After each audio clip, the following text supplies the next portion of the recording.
Assalamualaikum warahmatullahi wabarakatuh. Bismillahirrahmanirrahim. Alhamdulillahi rabbil alamin wa bihi nasta'in ala umuri dunya waddin. Wassalatu wassalamu ala asyrafil anbiya'i wal mursalin Sayyidina Muhammad wa ala alihi wa ashabihi wa man tabi'ahum bi ihsanin ila yaumiddin. Rabbi shrah li sadri wa yassir li amri wahlul 'uqdatam min lisani yafqahu qawli. Alhamdulillah, Fadil Tuan Imam, Tuan Bilal, pengurusi ahli jawatan kuasa, tuan-tuan, puan-puan sidang hadirin yang dirahmati Allah sekalian. Alhamdulillah terdapat bertemu lagi dalam kuliah Maghrib kita ni, tuan-tuan, kuliah tafsir kita. InsyaAllah kita masuk kepada ayat yang ke-89. Ayat yang ke-89 surah Al-Ma'idah. A'udzu billahi minasyaitonir rajim. La yu'akhidhukumullahu bil-laghwi fi aymanikum walakin yu'akhidhukum bima aqadtumul ayman. فكفرته إطعام 10 مساكين من أوسط ما تطعمون أهليكم أو كسوتهم أو تحرير رقبة فمن لم يجد فصيام 3 أيام ذلك كفارة أيمانكم إذا حلفتم واحفظوا أيمانكم كذلك يبين الله لكم آياته لعلكم تشكرون. Tidaklah kamu diseksa Allah tentang sumpah kamu yang tiada dengan sengaja, tetapi kamu diseksa sebab kamu telah mengikat sumpah. Denda sumpah itu adalah memberi makan 10 orang miskin dengan makanan pertengahan, yakni yang biasa kamu berikan kepada ahli keluarga kamu, atau memberikan pakaian kepada mereka, atau memerdekakan hamba sahaya. Maka barang siapa tiada mendapat semua itu, maka hendaklah dia berpuasa 3 hari. Inilah denda sumpah kamu jika kamu telah bersumpah, dan jagalah sumpah kamu. Begitulah Allah menjelaskan keterangan-keterangannya kepada kamu. Mudah-mudahan kamu bersyukur. Ya, ayat ini kata mengikut Ibnu Abbas, ya, kata Abdullah Ibnu Abbas radhiyallahu anhuma, manakala ayat 87 itu diturunkan, orang-orang pun bertanya kepada Nabi SAW, bagaimana pula akan hal sumpah yang telah kami buat? Orang-orang tersebut dahulu telah terlanjur bersumpah dan tidak akan melakukan sesuatu yang baik yang dihalalkan oleh Allah, padahal perbuatan mereka itu sekarang telah ditegah oleh Allah, Iaitulah sebabnya ayat ini diturunkan sebagai jawapan kepada pertanyaan mereka. Maksudnya, kalau kamu bersumpah dengan tidak sengaja atau terlepas cakap, tidaklah berdosa.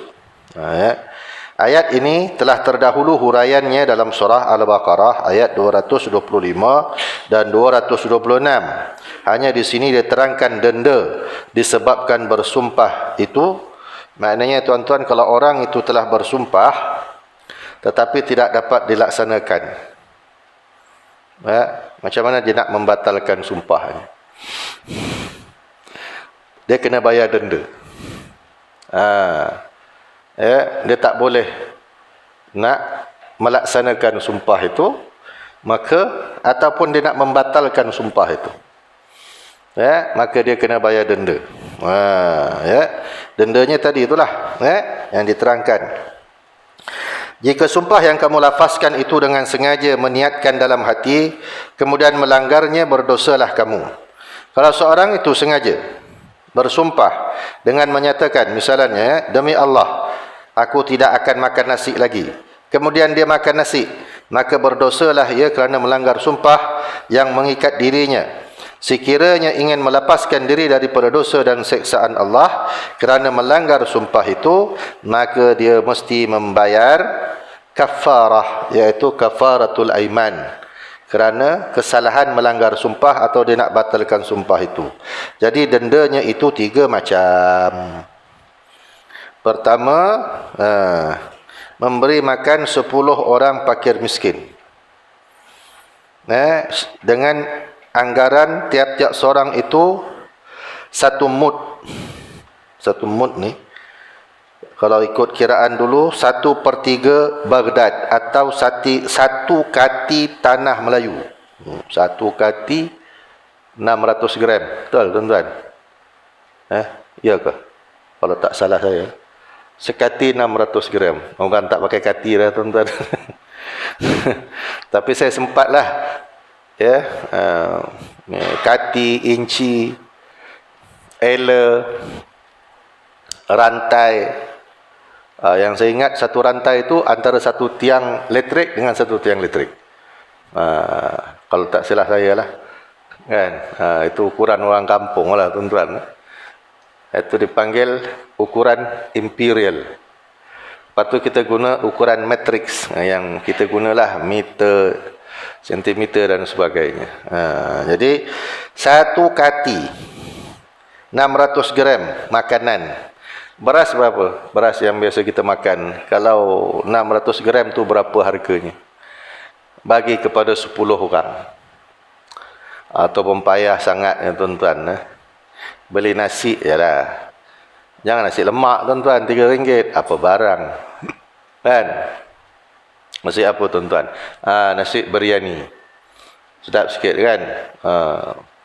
Yang nasi biryani satu, air mango lassi. Habis aku. Berapa puluh tu? 20. Kan? Kali 10, 200. Okey. Itu denda yang pertama kerana melanggar sumpah. Sumpah ni tuan-tuan, saya sebenarnya lupa. Sumpah ni apa yang kita sebut dengan nama Allah. Wallahi wa billahi wa tallahi. 3. Wallahi wallahi wa billahi wa tallahi.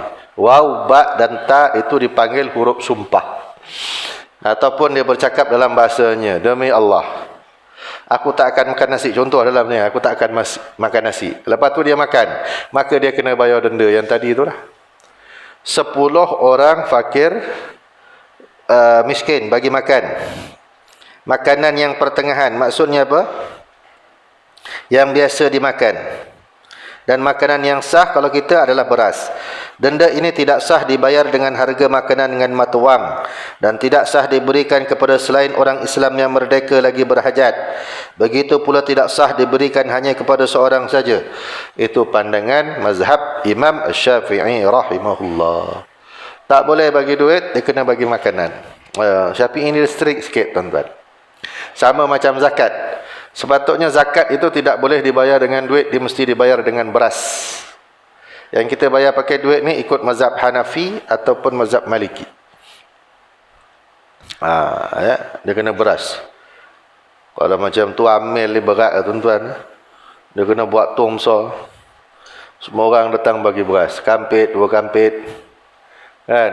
Lepas tu dia pun pening. Macam mana aku nak simpan beras? Kan? Tu jadi masalah. Jadi kita ikut mazhab yang lain untuk memudahkan. Ya?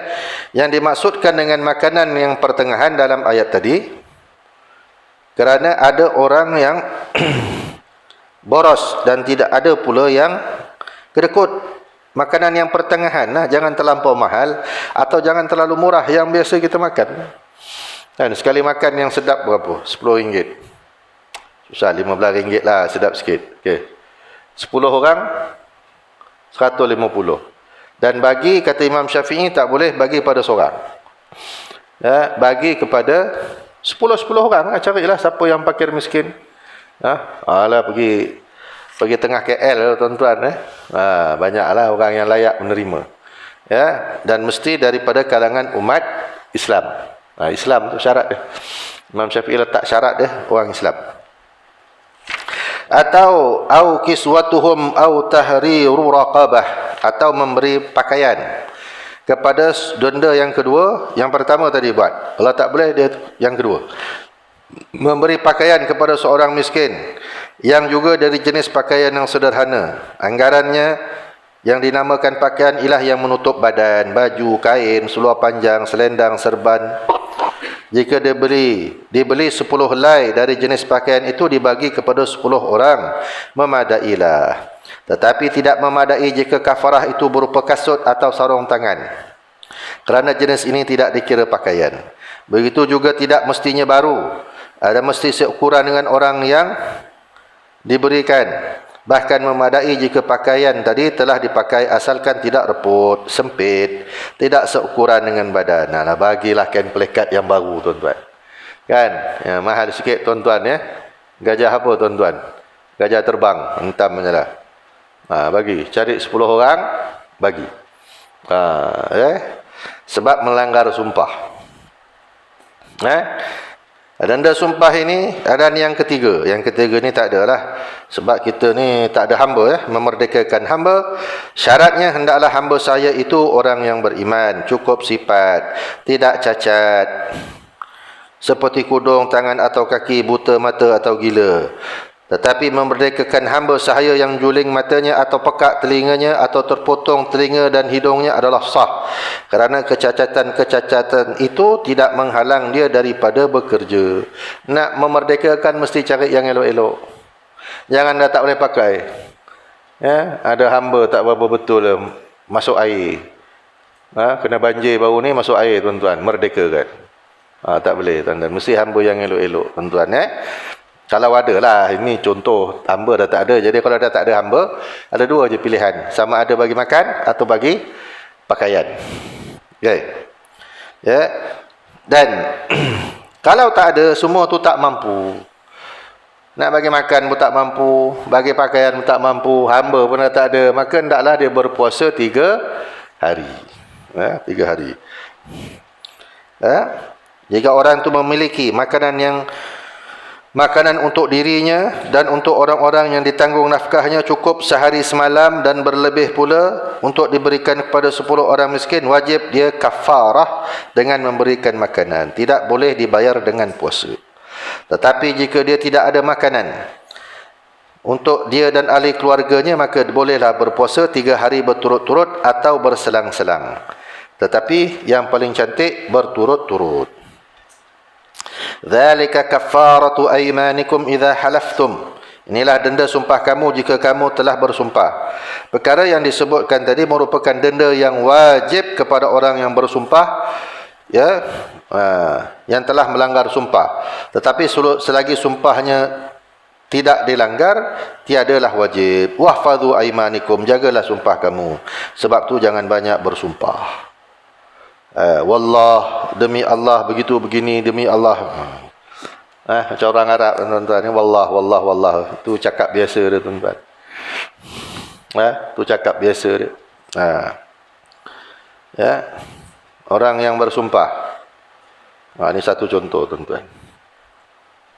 Orang yang bersumpah, kalau Johor menang, kalau wilayah Kuala Lumpur menang lawan bola dengan Johor, dia nak lari bogel daripada Kuala Lumpur sampai Johor Bahru. Okey, dia bersumpah.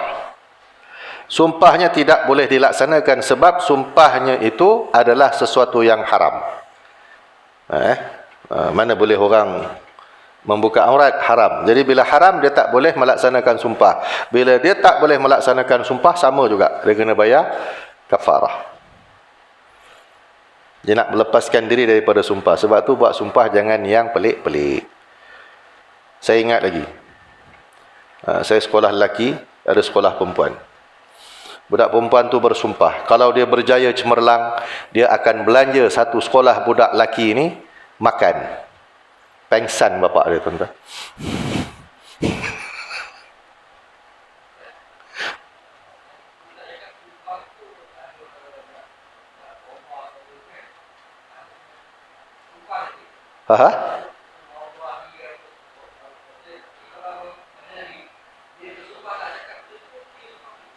Dia tak cakap. Kalau dia sebut wallahi wa billahi, dengan niat bersumpah, dia mesti ada tadi tu, wallahi wa billahi wa tallahi, atau salah satu. Kalau dia tak cakap, itu dia gantung pada niat dia pula. Niat dia apa? Sumpah. Kenalah juga. Itu paling baik. Tuan-tuan. Tuan-tuan tengok kalau yang di Pertuan Agong angkat sumpah kan, Perdana Menteri. Wallahi wa billahi wa tallahi. Itu sumpah kan? Jangan langgar sumpah. Langgar sumpah kena denda. Kalau tak, dia berdosa. Berdosa sampai hari kiamat.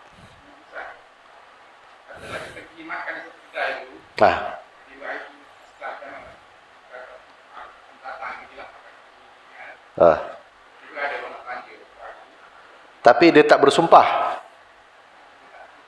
Dia tak sumpah. Dia cuma dia cakap dia tak nak makan. Tapi ada orang datang bawa. Dia pun makan. Tak apa selagi belum sumpah. Selagi belum sumpah. Dia kena cakap wallahi wa billahi wa tallahi. Ataupun dia bersumpah. Tapi yang paling kuat sekali kalau dia sebut wallahi wa billahi wa tallahi. Yang tu dikira sumpah.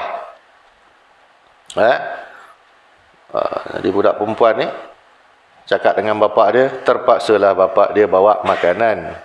Satu terak bagi makan budak sekolah lelaki. Sebab itu sumpah dia. Tuan-tuan, jangan suka-suka lah sumpahan. Kalau tak ada keperluan. Tak ada keperluan apa pun. Seronok-seronok tuan-tuan. Kan? Kalau dia boleh buat, tak apa. Kalau dia tak boleh buat, menang ni, wallahi kata. Kalau contoh ni menang ni, aku botak kepala. Tak apa. Jangan buat sumpah yang pelik-pelik tuan-tuan. Baik, bersumpah hukumnya makruh. Ni apa hukum sumpah? Okey, baik kita tengok. Oleh itu jangan banyak bersumpah. Bersumpah ini okey. Bersumpah ini sebenarnya dengan mengaitkan nama Allah atau sifat-sifatnya. Wallahi atau demi Allah, begini-begini. Dengan nama Allah. Atau disebut dengan nama Allah. Kalau disebut dengan nama Allah tu memang sumpahlah. Dan apa lagi jika sumpah itu dipakai jangan digunakan dalam kebiasaan. Sumpah wallah, misal kan orang kita. Jadi sumpah ini hukumnya apa? Makruh. Kecuali perkara-perkara yang taat kepada Allah seperti solat, puasa, hubungan silaturahim. Juga dikecualikan pada masa perbicaraan di hadapan hakim untuk menyatakan kebenaran atau bersumpah untuk menguatkan kata. Kedua, bersumpah pada perkara maksiat seperti hendak mengerjakan yang haram atau meninggalkan yang wajib, hukumnya haram. Ni. Orang yang bersumpah demikian wajib membatalkan sumpah tadi dengan melanggar sumpah dan wajib membayar kafarah. Wajib batalkan. Itu yang saya sebut tadi. Kalau ada bersumpah dengan nama Allah, nak lari. Bogel, haram. Bila haram, dia kena batalkan sumpah dia kena denda. Okay. Orang yang bersumpah meninggalkan perkara yang sunat atau hendak mengerjakan perkara yang makruh, disunatkan membatalkan sumpahnya. Juga wajib membayar kafarah. Dia bersumpah tak nak puasa sunat. Maka dia kena batalkan sumpah tadi dengan bayar denda. Okay. Bersumpah mengerjakan yang sunat atau meninggalkan yang makruh, hukum melanggar sumpah itu adalah makruh. Tetapi jika sumpah itu dilanggar, dia kena bayar kafarah. Dia kata apa dia? Dia bersumpah dengan nama Allah nak sembahyang sunat setiap kali lepas isyak. Dia tak buat. Kerana dia telah melanggar sumpah, dia kena denda. Seorang yang bersumpah meninggalkan yang harus seperti makan, minum, tidur dan sebagainya. Dan sebagainya disunatkan jangan melanggar sumpahnya kerana menghormati nama Allah. Dia kena teruskan. Sebab itu harus saja. Dia tak nak makan dan minum, tapi tak boleh juga. Nak makan juga, maka dia kena bayar denda. Baik. Itulah keterangan-keterangan yang disebutkan oleh Allah Subhanahu wa taala dalam ayat tadi. Itu tentang melanggar sumpah. Ayat yang ke-90. A'udzu billahi minasyaitonir rajim. Ya ayyuhalladzina amanu innamal khamru wal maisiru wal ansabu wal azlamu rijsum min 'amalis syaitan fajtanibuhu la'allakum tuflihun. Wahai orang yang beriman, sesungguhnya arak, judi, berhala dan mengundi nasib dengan anak panah adalah sesuatu yang kotor daripada perbuatan syaitan. Sebab itu hendaklah kamu menjauhinya. Mudah-mudahan kamu akan beruntung. Selepas manakala turun ayat-ayat yang menegah jangan mengharamkan perkara yang baik dan menyuruh memakan rezeki yang halal dan baik, keadaan orang semasa itu sangat menggembari, orang zaman itu sangat suka minum arak, main judi, dan dianggap sebagai perkara yang baik biasa. Kepada orang Arab jahiliyah, main judi, minum arak itu benda biasa, rutin.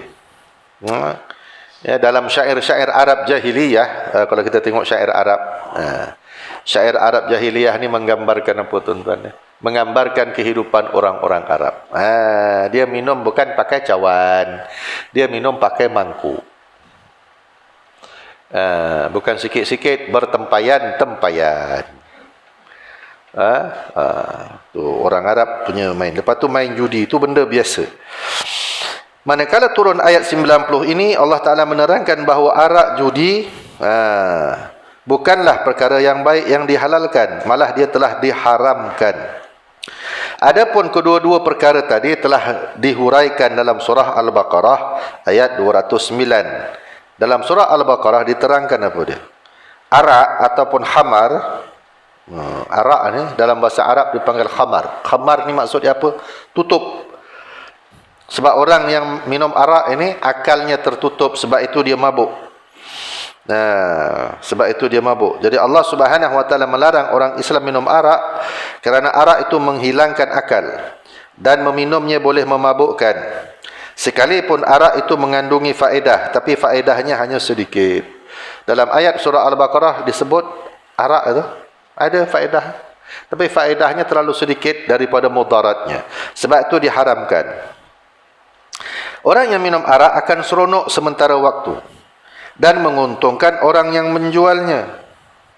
Tapi bencananya lebih besar, kerana banyak orang akan rosak binasa akal fikirannya dan rendah budi pekertinya disebabkan minum arak. Selalu saya tengok tuan-tuan, saya kalau hari Sabtu Ahad saya kuliah subuh. Kalau saya lalu dekat highway tuan-tuan, yang paling saya takut adalah orang mabuk. Biasa. Tiba-tiba dia berhenti tuan-tuan. Bawa kereta tuan-tuan, tiba-tiba dia berhenti. Macam. Lepas tu saya tengok, tak ada apa, confirm mabuk. Ataupun dia langgar tebing, masuk sungai, masuk sebelah sana. Dia bawa kereta. Mabuk tu. Biasa saya tengok tuan-tuan, biasa sangat. Saya pun takut tuan-tuan, mesti menjauhkan diri daripada orang. Itu salah satu keburukan orang mabuk. Saya pernah tengok orang mabuk tuan-tuan tidur dalam jamban. Dia peluk mangkuk tandas tidur.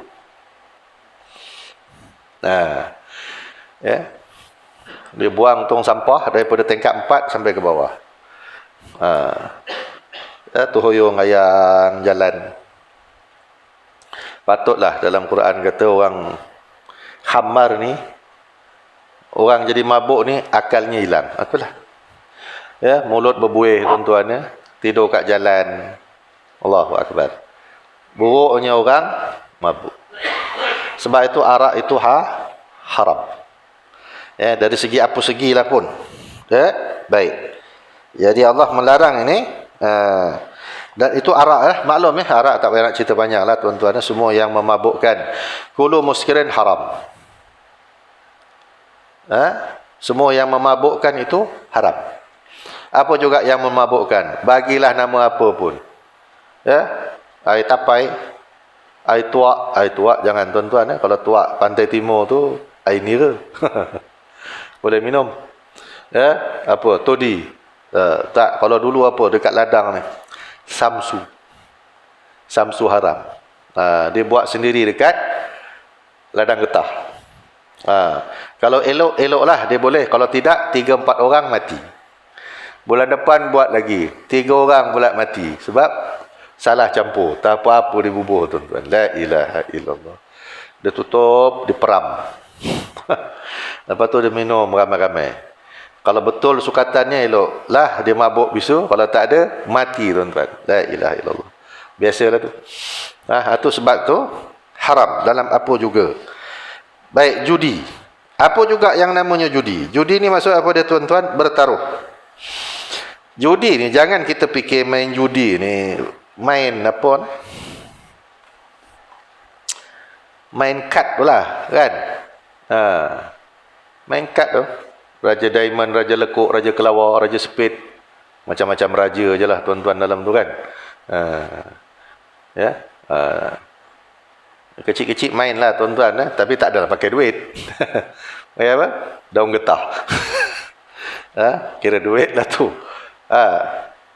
Apa juga yang namanya pertaruhan, ianya judi, maisir. Apa juga pertaruhan? Tak kira lah sama ada main daun tu ke. Judi apa? Pertaruh lah, nombor. Kan? Dulu ada apa tuan-tuan? Loteri kebajikan. Ingat tuan-tuan? Loteri kebajikan. Mana loteri, mana satu loteri, mana satu kebajikan. Kita pun confuse. Tuan-tuan kan? Orang kita banyak beli. Atau apa dia? Judi kuda. Sekarang orang main judi dalam talian. Sama. Apa juga yang bersifat pertaruhan, itu namanya judi. Bila judi, ia haram. Kan? Mendok kilau RM1, RM2, hangus. Tak faham-faham juga orang. Main juga lagi. Tak hanya jadi kaya main judi ni tuan-tuan. Tak jadi kaya main judi. Dan kalau kaya pun tak barakah hidup. Dapat duit loteri, buat kenduri. La ilaha illallah. Kan? Buat kenduri doa selamat. Hantar nasi dekat surau masjid. Ustaz pun makan. Habis. Dia pun tak bagi tahu. Dah 3 bulan baru bagi tahu. Haramnya orang. Sempat lagi dia hantar ke surau. Ustaz dengan Pak Imam, semua jemaah, baiknya makan. Dah berbulan baru tahu. Duit haram. Macam tuan-tuan. Habis dia makan, bagi makan tu kira halal lah. Dah termakan tuan-tuan, minta ampun. Masya Allah. Baik. Apa juga yang pertaruhan? Itu namanya judi. Bila judi, ianya haram. Okey. Sebab apa tuan-tuan? Dia akan menyebabkan pergaduhan. Yang kalah, bergaduh, marah. Kan? Tu biasalah. Yang menang 10,000. Baru sekali menang setelah 10 tahun. Sebenarnya dia dah rugi 100,000. Baru menang 10,000. Dia dah rugi beribu-ribu. Dia tak perasan. Juga melarang apa dia? Berhala. Berhala-berhala ni, kalau dululah yang diletakkan di sekeliling Kaabah. Kita pun dilarang berhala-berhala kat rumah, patung-patung yang tak ada faedah. Kecuali mainan budak-budak lah. Kalau dah budak dah tak ada, simpan. Kan? Dah tak ada, simpan. Jangan ada patung dalam rumah. Malaikat rahmat tak masuk. Mengundi nasib. Ni kalau dulu lah, mengundi nasib dengan batang anak panah. Dia kocok anak panah tu keluar. Apa kata Tuhan? Teruskan. Apa kata Tuhan? Tak payah pergi. Kan? Jadi suka-suka hati dia. Kan? Okey. Jadi itu pun haram. Samalah hari ni. Kan? Bertenung nasib. Tengok tapak tangan. Hari ni ada suai sikit dia. Kan? Masalahnya yang tukang tengok nasib orang tu, dia suka tengok nasib orang. Nasib dia pun duduk tepi jalan. Yang kita pun percaya. Macam tuan-tuan. Kan? Ingat tuan-tuan, yang ada bawa burung. Saya suka burung hijau tu, yang dalam sangkar kecil tu. Saya bukan nak tengok nombor, tengok burung. Dia ambil kad tu kan. Tengok. Siapa yang datang kepada tukang tenung nasib. Itulah ahli nujum ni. Baru datang, Nabi kata. Belum percaya lagi. Dia telah kufur dengan apa yang dibawa oleh Muhammad. InsyaAllah. Baru pergi. Baru jumpa. Belum percaya lagi, tuan-tuan. Adalah terlebih baik tukang nasib tu tengok nasib dia sendiri. Aku ni pun dah seminggu duduk tepi jalan ni. Apa nasib aku? Asyik tengok nasib orang lah, tuan-tuan. Kan? Nasib dia duduk tepi jalan. Kita pula percaya. Masya Allah. Ya, tapi ada orang percaya juga, tuan-tuan. Jadi ini semua ni 4 perkara ni rijsun min amali syaitan. Apa dia? Semua ini perbuatan syaitan. Maksudnya apa? Perkara yang disebutkan tadi ada campur tangan syaitan. Min amali syaitan maksudnya syaitan yang telah memperindahkan. Dengan 4 perkara ni syaitan memperindahkan perkara-perkara tadi supaya menarik, mempersona. Seterusnya apa dia? Ketagih dan akhirnya susah untuk ditinggalkan. Kaki botol, tarik judi. Kan? Ingat lagu apa, tuan-tuan? Lagu Raja Azmi. Kan? Pak Hitam kaki melaram, kaki botol. Apa lagi? Kecil-kecil ingatlah dengar radio kat kampung, tuan-tuan. Raja Whisky. Nampak, tuan-tuan? Pak Hitam kaki melaram. Itu yang saya ingat lah. Kan? Bukan Azmi lah lagu dia.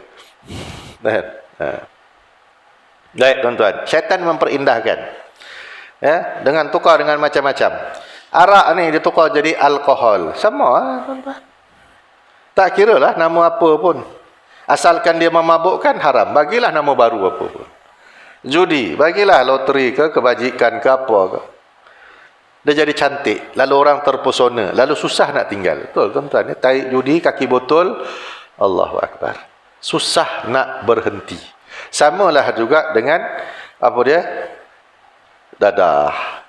Yang senang, tuan-tuan. Ni dadah ni. Kalau dah kena, tuan-tuan. Masya Allah. Terlalu payah, tuan-tuan. Terlalu payah nak buang. Sampai bercucu. Saya tengok, tuan-tuan. Masih lagi ngisap lagi. Kan? Punya teruk berapa puluh tahun dah. Tak berhenti-berhenti lah. Payah. Sebab telah diperindah dan dipercantikkan oleh syaitan. Kan? Orang main judi. Kalah. Semangat. Syaitan bagi semangat. Lawan lagi. Main lagi. Memang hari ni kalah. Belum tahu besok menang. Main lagi. Kalah lagi. Bagi semangat lagi. Syaitan. Dia jadi seronok. Berhala. Cantikkan lagi berhala kamu. Letak pula itu. Intan bermata berlian. Apa lagi? Emas, salut, sembah lagi. Semua habis. Dan tenung nasib. Tak apa. Kan? Tengok lagi nasib kamu. Tengok lagi. Bayar lagi. Habis. Tuan-tuan ya. Telah diperindahkan oleh syaitan. Fajtanibuhu la'allakum tuflihun. Kalau orang Islam nak berjaya, tinggalkan 4 perkara ni. Ada arak, judi, berhala, mengundi nasib. InsyaAllah dia berjaya di dunia dan di akhirat. Sebab semua perkara itu perkara kotor. Rijsun. Daripada perbuatan syaitan. Syaitan cukup suka dengan benda-benda yang 4 ini. Sebab tu Allah Ta'ala sebut min amalis syaitan. Ya. Ayat yang seterusnya. Ayat 91. إنما يريد الشيطان أن يوقع بينكم العداوة والبغضاء في الخمر والميسر ويصدكم عن ذكر الله وعن الصلاة فهل أنتم منتهون. Hanya saja syaitan itu hendak menjerumuskan kamu ke dalam permusuhan dan berbenci-bencian sesama kamu disebabkan arak dan judi. Dan dia juga hendak menghalang kamu daripada mengingati Allah dan mengerjakan salat. Adakah kamu akan berhenti daripada yang demikian? Kata kata tafsir dalam tafsir Al-Khazin, ayat ini, ayat 91 ni, sebab ayat ni turun kerana apa?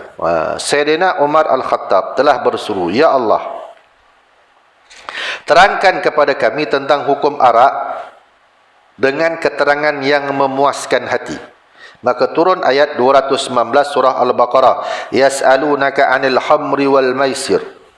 Nabi telah memanggil Sayyidina Umar dan membacakan ayat ini kepadanya. Kemudian Umar berseru lagi, "Ya Allah, terangkan kepada kami tentang hukum arak dan judi dengan keterangan yang memuaskan hati." Maka turunlah pula, "Ya ayyuhalladzina amanu la taqrabus salata wa antum sukara." Wahai orang-orang yang beriman, jangan kamu dekati, jangan kamu solat sedangkan kamu dalam keadaan mabuk. Ini waktu tu arak belum diharamkan mutlak. Arak ni turun, arak ni tuan-tuan diharamkan secara berperingkat-peringkat. Dia bukan turun hukum sekaligus haram. Okey. Dan Allah Ta'ala, ada Nabi panggil pula Sayyidina Umar dan membacakan ayat ini. Kemudian Umar berkata lagi, "Ya Allah, terangkan kepada kami tentang hukum arak dengan keterangan yang sebenar, yang memuaskan." Maka turun pula, "Innama yuridu syaitan." Turun ayat ini. Baik. Setelah itu Nabi membacakan ayat ini kepada Sayyidina Umar, maka Sayyidina Umar, kami akan berhenti. Maksudnya tidak lagi minum arak. Ini ayat yang terakhir. Daripada mula-mula Allah Ta'ala kata arak itu ada baik ada buruk. Kemudian turun pula ayat, jangan kamu, kalau kamu nak solat, jangan kamu mabuk. Jadi solat dulu baru minum. Benar Jangan minum dulu baru solat, nanti dia merapu-rapu. Ini dulu lah tuan-tuan, dulu. Jangan tuan-tuan lepas sembahyang minum pula. Kacau. Minum teh tak apa. Faham tuan-tuan? Ini masa dulu sebelum diharamkan mutlak. Jadi ini yang terakhir, haram mutlak. Tak boleh minum. Jadi semua tiga-tiga ayat ini adalah apa dia? Menjawab soalan Sayyidina Umar. Sayyidina Umar ni, insya-Allah tuan-tuan. Itu hebatnya Sayyidina Umar tuan-tuan. Dan kadang-kadang perkataan Sayyidina Umar itu turun ayat Al-Quran yang sama dengan apa yang disebut. Ada perkataan-perkataan Sayyidina Umar itu yang sama. Lepas tu turun ayat sama macam Sayyidina Umar sebut. Masya Allah. Itu hebatnya Sayyidina Umar. Yang mana syaitan pun takut. Baik. Maksudnya ayat ini apa? Dengan perantaraan arak dan judi, syaitan menjurumuskan manusia dalam permusuhan dan berbenci. Mabuk, hilang akal. Maka syaitanlah yang mengajak dia melakukan kejahatan, bertengkar, bergaduh, bermusuh. Kan? Begitu juga main judi. Kan? Bila tak puas hati, bergaduh, tumbuk, berbunuh-bunuhan. Ini keburukan-keburukan yang bersangkutan dengan apa dia? Dengan amalan-amalan ini bersangkutan dengan syaitan. Dan syaitan ini pula suka apa dia tuan-tuan? Wa yasuddakum an zikrillahi wa anis salah. Syaitan ni cukup suka menghalang kita daripada mengingati Allah dan menghalang kita untuk solat. Ada orang mabuk nak solat tuan-tuan? Tak ada. Sibuk main judi. Berhenti dulu. Sembahyang isyak dulu. Mana tahu lepas-lepas isyak ni menang pula. Ada tuan-tuan agak-agak. Agak-agak lah ada ke tak? Berhenti dulu lah azan ni. Berhenti main. Jawab azan. Lepas jawab azan berdoa. Sambung lagi. Ada tak agak-agak? Confirm tak ada. Confirm tak ada tuan-tuan. Dia dah main judi tuan-tuan sampai ke pagi. Kecil-kecil dululah orang kampung kan tuan-tuan. La ilaha illallah. Teruk lah tuan-tuan. Tiger tu. Tiger. Bukan harimau tuan-tuan. Minuman harimau tiger. Allah. Biasa. Dululah tahun 70-an. Tahun 70-an tuan-tuan. Sekarang dah tak ada dah. Kalau kat kebun getah tu botol tu bersepah.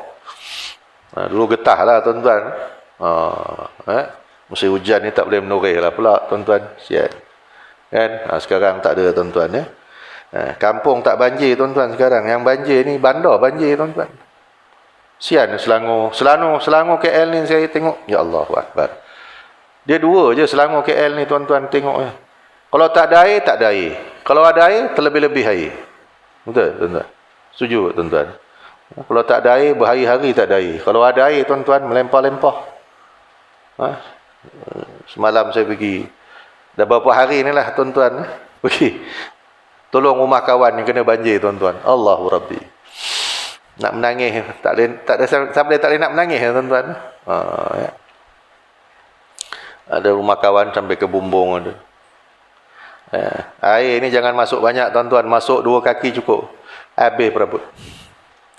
Tak pernah kampung saya tuan-tuan kat Banting tu masuk air. Tahun ni air masuk dalam rumah tuan. Ingat. Rumah orang lain. Ni. Allahu Akbar. Ada jiran saya tidur atas tilam. Dia tidur atas tilam kat lantai. Dia pegang-pegang. Apa basah air? Air mana? Habis penuh keliling air dah tuan-tuan. Tak nak gimana. Habis. Itulah kemusnahan yang cukup teruk tuan-tuan. Jadi kita tolonglah mana yang boleh kita tolong tuan-tuan. Ada. Rumah bos saya lama lagi kesian tuan-tuan. Baru buat rumah 6 biji. Baru masuk beberapa bulan. Segala macam perabot baru. Habis. Dekat dengkil. Semalam saya pun pergi dengkil. Tengok store kawan saya. Staff saya punya, dia ada rumah kecil. Letak barang-barang. Anak menantu dia punya barang-barang peti sejuk. Apa semua la ilaha illallah. Habis. Tak boleh pakai tuan-tuan. Buang saja. Macam-macam kemusnahan. Itulah tuan-tuan ya. Kita cuma satulah tuan-tuan ya. Kalau boleh saya kongsi. Ada orang hantar persoalan ke? Dia hantar persoalan. Dia tak hantar tulisan panjang-panjang. Dia hantar persoalan tuan-tuan. Dia suruh kita fikir. Apa dia? Apakah keberkatan negeri ini sudah diangkat oleh Allah Subhanahu wa taala? Itu je soalan. Apakah keberkatan negeri ini, tanah Melayu yang bertuah ini tuan-tuan, sudah diangkat oleh Allah Subhanahu wa taala? Dia bagi persoalan. Dia suruh kita fikir. Azan.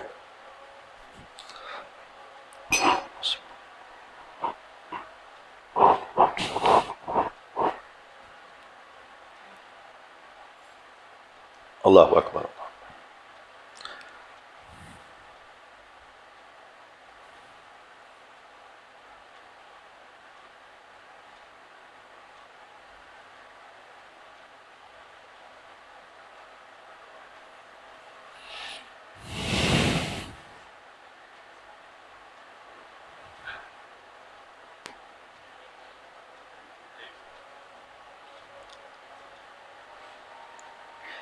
Asyhadu an la ilaha.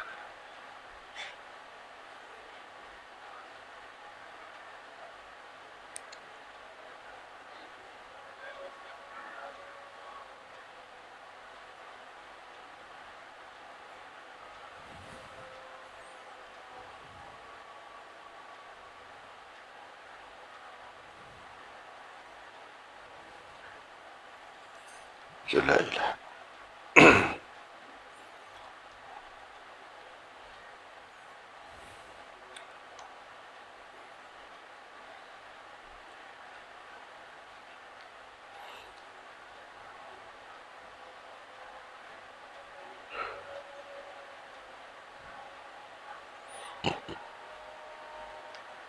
La haula.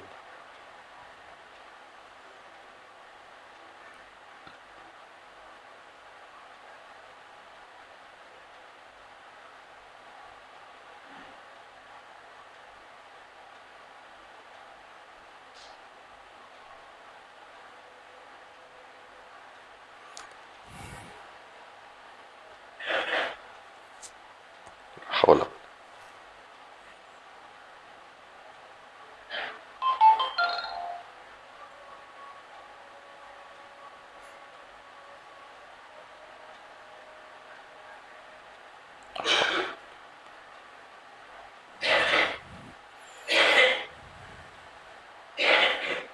Haula wala.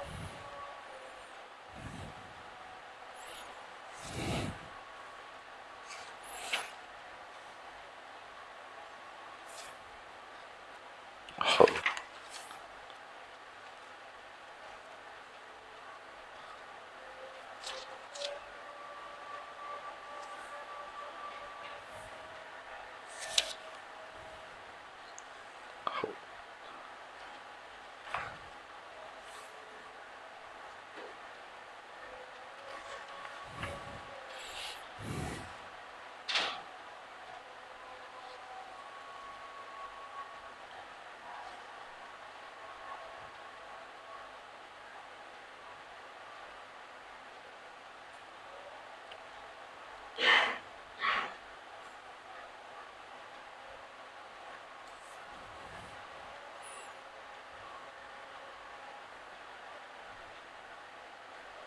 Ya.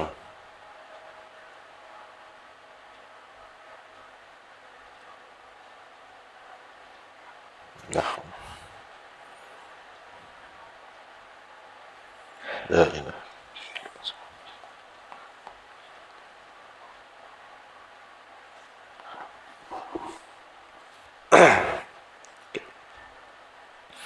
Kita sambung sikit lagi tuan-tuan. Adapun yang terakhir tadi dalam ayat tadi, fahal antum muntahun, adakah kamu akan berhenti? Apakah Allah Ta'ala tanya, apakah kamu akan berhenti? Maksudnya apa? Tapi yang sebenarnya mengandungi sindiran, yang dapat dimaknakan sebagai perintah yang tegas daripada Allah supaya berhenti minum arak, main judi selama-lamanya. Apakah kamu nak berhenti? Allah Ta'ala tanya balik. Nak berhenti tak? Haram lah ni. Allah Ta'ala tanya balik. Sedih tuan-tuan, kadang-kadang tengok orang Islam main judi. Dia kadang dia tak minum arak tuan-tuan, kuat judi. Dan dia bukan berjudi daun, main nombor. Allahu Akbar. Jadi kalau petang Sabtu tuan-tuan,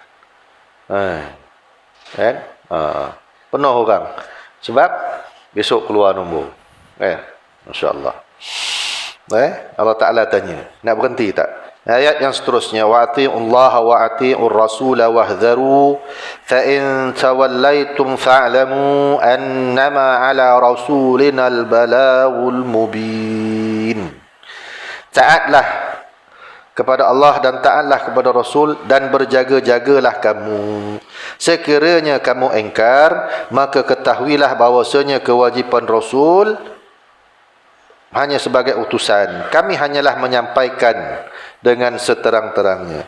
Suruhan taat kepada Allah di sini adalah mengenai perintahnya, iaitu yang sebelum tadi, menjauhi arak dan judi dan segala perkara yang diharamkan, berhala dan mengundi nasib dengan batang anak panah. Dan suruhan taat kepada Allah dan Rasul tadi, apa dia? Itu suruhan, itu perintah Allah yang 4 tadi, tinggalkan ya. Dan kemudian apa yang dimaksudkan dengan suruhan Rasul, wa ati'ur rasul, ialah perkara-perkara yang telah diterangkan dan telah dijelaskan oleh Nabi. Contohnya Nabi terangkan apa? Kullu muskirin hamrun wa kullu hamrin haram. Tiap-tiap yang memabukkan adalah arak, dan tiap-tiap arak itu hukumnya haram. Tidak semestinya arak itu diperbuat daripada anggur. Ada orang buat arak daripada beras, itu arak Jepun, sake. Kan? Ada yang diperbuat daripada Bali, macam Malta tu kan. Ya, Guinness Stout. Guinness Stout. Dekat PJ tu tuan-tuan ya. Oh, bau dia masam, tuan-tuan. Kadang-kadang harum. Dia bergantung dengan apa yang dia masak. Sebab saya selalu lalu naik motor situ tuan-tuan. La ilaha illallah. Dan rupa-rupanya baru tahu, ramai orang Islam yang kerja dalam tu. Ada surau lagi tuan-tuan. Masya Allah. Ada surau tuan-tuan. Macam tuan-tuan. Ada surau. Macam mana dia fikir? Macam mana dia nak tinggalkan itu? Gajinya dah besar-besar tuan-tuan. Pernah ada surau dekat-dekat situ lah, belakang-belakang. Dia panggil saya ceramah bab arak. Sebab banyak penduduk situ kerja dekat kilang arak. PJ, Guinness Stout. Guinness Stout ke? Tak tahulah apa nama sekarang. Nampak ada bintang besar, Heineken. Tuan-tuan macam ramai orang Islam yang kerja kat situ. Kalau dulu saya ceramah sekali dekat Labuan tuan-tuan, dekat Labuan. Budak sekolah mabuk. Dia bawa botol air. Botol air tu bukannya air sirap tuan-tuan, air tu. Lepas tu waktu rehat minum. Lepas dah minum mabuk, tak masuk kelas. Semua tungging dekat bilik air. Allahu Akbar. Sebab arak lebih murah daripada air mineral. Air mineral mahal, RM2. Yang itu RM1.50. Macam tuan-tuan. Bebas cukai kan? Jadi itu masalah. Jadi ini teguran Allah Subhanahu Wa Taala. Apa jugalah yang namanya asal dia memabukkan, tak kira lah daripada anggur ke, daripada kurma ke, daripada gandum ke, bali ke, beras ke, tapai ke. Tapai tuan-tuan ya. Air tapai itu disimpan sampai jadi alkohol. Baik. Adapun maksud wahzaru, Allah Ta'ala suruh berjaga-jaga. Apa maksud dia? Jangan sampai melanggar perintah yang telah diterangkan tadi. Kelak kamu mendapat fitnah di dunia dan seksaan di hari akhirat. Kerana Allah Subhanahu Wa Ta'ala, ini statement yang paling penting, tidak mengharamkan sesuatu melainkan ada mudarat dan bencananya, sama ada di dunia ataupun di akhirat, sebagaimana yang sebut dalam surah An-Nur. فَلْيَحْذَرِ الَّذِينَ يُخَالِفُونَ عَنْ أَمْرِهِ أَنْ تُصِيبَهُمْ فِتْنَةٌ أَوْ يُصِيبَهُمْ عَذَابٌ أَلِيمٌ. Maka berjaga-jagalah kamu. Orang-orang yang menyalahi perintah Rasul itu akan fitnah yang akan menimpa mereka ataupun seksaan mereka. Ataupun seksaan yang pedih nanti di hari kiamat. Jadi jika Allah Ta'ala suruh taat kepada Allah dan Rasul, jika mereka engkar, Allah Ta'ala pun telah memberikan penerangan yang secukupnya. Tak ada lagi soal jawab, tak tahu dan sebagainya, sebab mereka semua maklum. Tak adalah orang Islam yang tak tahu arak itu haram. Tak ada. Rasanya tak ada. Judi haram, tak ada yang tak tahu. Semua tahu. Cuma bila kita tanya, kenapa minum? Yang tu saya tak tahu, Ustaz. Itu payah tu. Sekali saya duduk Masjid Negara tu, orang yang melakukan kesalahan jenayah syariah dipanggil, dibagi tazkirah dekat dewan ramai. Biasalah jenayah syariah ni khalwat apa semua orang muda lah. Biasa orang muda. Yang belakang-belakang tu semua orang tua. Lepas tu saya pun pelik, yang tua-tua, minta maaf lah tuan-tuan, yang tua-tua ni salah apa? Tua-tua bangka ni. Lepas tu saya tanya yang jaga tu, yang tua-tua ni salah apa? Oh, yang tua-tua ni Ustaz, dia tak khalwat, mabuk pun tak. Apa? Main nombor. Ramai tuan-tuan. Ramai. Kalau yang muda-muda confirm lah, khalwat lah, itulah, inilah. Kan? Yang tua-tua ni dia tak mabuk Ustaz, main nombor. Ya salam. Lamalah dulu. Nampak tuan-tuan ya. Dia tak boleh buang tuan-tuan. Dia tak mabuk tuan-tuan, main nombor. Sama lah. Mudahlah tuan-tuan. Sambunglah pula tahun depan. Tahun depan habis dah tahun ni. InsyaAllah tahun depan. Tahun depan minggu depan. InsyaAllah kita sambung ayat yang seterusnya. Mengenai apa dia? Sambungan tadi lah.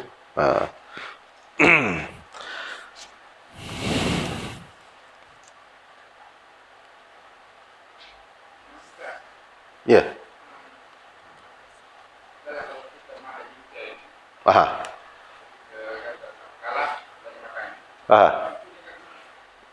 Macam judi juga lah.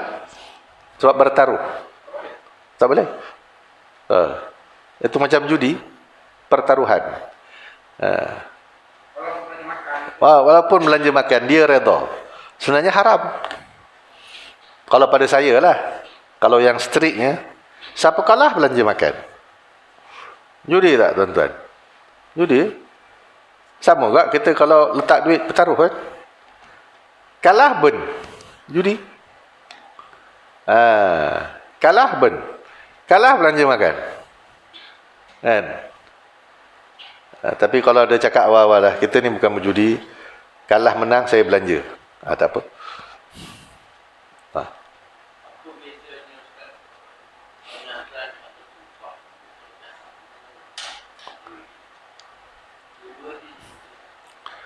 Dia lebih kurang sama. Tapi nazar ini dikaitkan dengan sesuatu. Dia bernazar. Kalau dia sebut nazar ya. Biasa orang kita panggil nazar ni niat. Nazar lah tu. Kalau aku dapat anak lelaki, aku sembelih kambing seekor. Maka jadi wajib. Aku bernazar. Kalau aku dapat ini, aku buat ini. Itu nazar tu. Dia lebih kurang dengan sumpah. Kalau dikaitkan dengan sesuatu, itu jadi nazar. Kalau dapat ini, aku buat ni.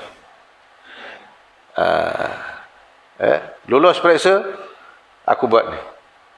Sembelih seekor lembu. Kan? Itu nazar. Kalau sumpah ni, dia tak ada. Saja-saja sumpah. Aku bersumpah, tak akan makan nasi lepas ni, misalan. Wallahi wa billahi. Contohlah, contoh. Kan? Macam. Tak boleh. Itu dia tak kaitkan dengan apa-apa. Dia sumpah. Macam orang sumpah angkat jawatan. Dia dikaitkan dengan apa-apa? Tak ada kan? Yang ni melaksanakan, menyimpan rahsia dan menjunjung tinggi perlembagaan yang akan diperundang-undang yang telah dibuat, akan dibuat, sedang dibuat. Macam-macam lah sumpah tu. Panjang kan? Dia tak kaitkan dengan apa-apa. Itu sumpah. Kalau dikaitkan sesuatu, biasanya itu dipanggil nazar. Nazar. Jadi kalau macam ni, itu nazar. Sama. Dia kena iyalah sama. Sama juga. Membatalkan nazar. Sama lebih kurang. Dia punya peraturan. Ya? Tak jadi. Tak jadi. Tak kira. Tak kira. Dia sumpah dengan nama Allah atau segala sifat-sifat Allah atau dengan nama Allah. Kalau sumpah dengan mak dia, tak ada. Wallahu a'lam. Ya.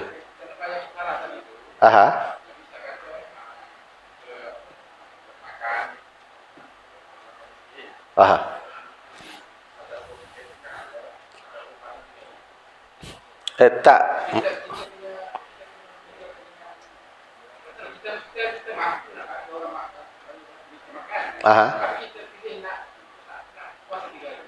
Tak boleh. Dia kena ikut turutan.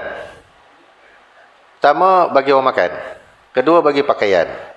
Ketiga, bagi merdekakan hamba. Semua tu tak boleh, baru puasa. Tulas. Puasa tulas satu. Dia kena ikut turutan tadi. Orang bayar dam lah. Dam haji kan. Dia ada dia punya. Pertama macam ni, kedua macam ni dan sebagainya. Wallahu a'lam, tuan-tuan. A'udzubillahi minasyaitonir rajim. Bismillahirrahmanirrahim. Allahumma aghrina bil ilmi wa dhaina bil hilmi wa akrimna bit taqwa wa jamilna bil afiyah. Rabbana atina fid dunya hasanah wa fil akhirati hasanah wa qina adzaban nar. Sallallahu ala sayyidina Muhammad wa ala alihi wa sahbihi ajma'in walhamdulillahi rabbil alamin. Amin. Wallahu ta'ala a'lam. Assalamualaikum